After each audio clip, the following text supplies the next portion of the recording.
Dongeng Saka anu nyandak jejer carios Mustika Pancawarna bagian kedua.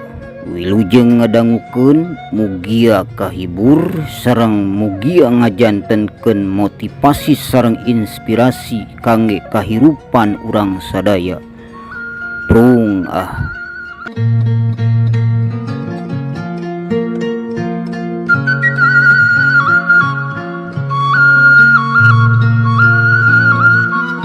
panon poe teu karasa geus naek ka luhur, panasna nyaangan saalam dunya. Panon poe moncorong maturan eta budak anu kira-kira umur 13 tahun keur aprak-aprakan apuk-apukan kaleuweung sejak neangan suluh. Biasana mah manehna teh tara nepi ka asup nepi ka jerona. Biasana mah dihanapna we, tapi dihanapna teh suluh teh geus beak. Sabab loba jelema-jelema anu ngaralah suluh ka wewengkon eta.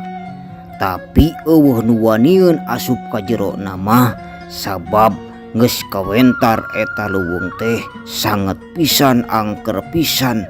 Loba kacaritakeun jalma anu geus asup ka jero eta leuweung balik tinggal ngaran jeung taya aya laratanana. Tapi kerjang saka mah henteu jadi halangan.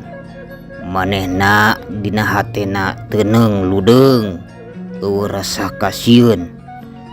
Malah bari leumpang nuju ka jero leuweung bari jeung mubat mabetkeun bedogna nyaeta ngahebat-hebatkeun kanu rungkun-rungkun nu ngahalangan perjalananana.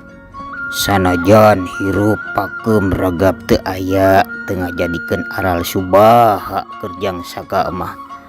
Malahan bari ngarasuluh manehna terus bari hahariringan. Duraring daring durirang, durirang, durang duraring.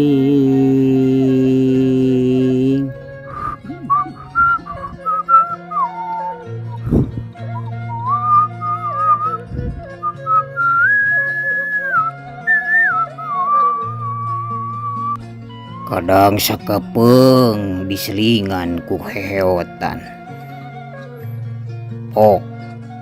Keurentes jang saka nyarita sorangan. Duh, karek menang sabeungkeut je. Da kudu maju deui ka dinya tah. Tapi rada lamping ka dinya mah. Keun bae lah. Penting mah meunang. Da kumaha lamun teu meunang. Ieu sabeula piraku kan meureun anu hiji deui sugan bisa we kajual, bisa dihilikeun jeung beas menang saleter-leter wae malah. Kitu ceuk jang saka dina gerentesna bari manehna singkil rek neangan suluh kalebah gigireunana anu katingali jiga lamping. Tapi katingali loba pangpung-pangpung anu garede maruragan kadinya. Na atuh karek oge dua lengkah yang saka nyincak lukut atuh sorodot kudu bos gugulutukan kahanap nepi ka bajuna sarwet kakait ku ranting-ranting tina eta lamping. Aya meureunnan ka 4 meter mah eta jero lamping teh jurang teh. Tekung silila ngulisik yang saka udang. Aduh. Astagfirullahaladzim. Nah, ari aing teu konsen pisan. Aduh. Alah ieu pareurih deh.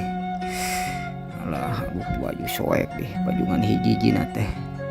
Na atuh acan oge pulih tina karua sabab labuh. Manehna ngadengi suara anu ngagerem anu jarakna 2 meter ti dirina. atuh jang sakete langsung ngagurubug manehna malikeun awakna kagigireunana bari nitenan eta datangna sora.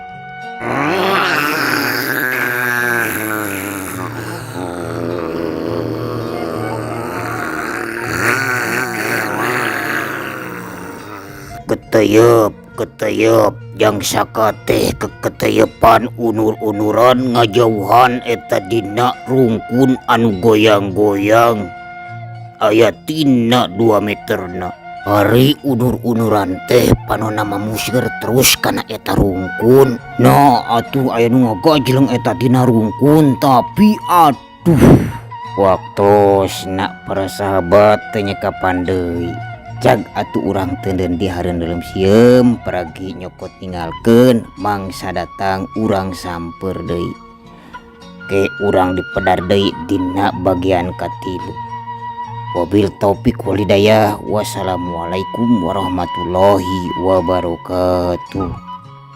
Jag permios.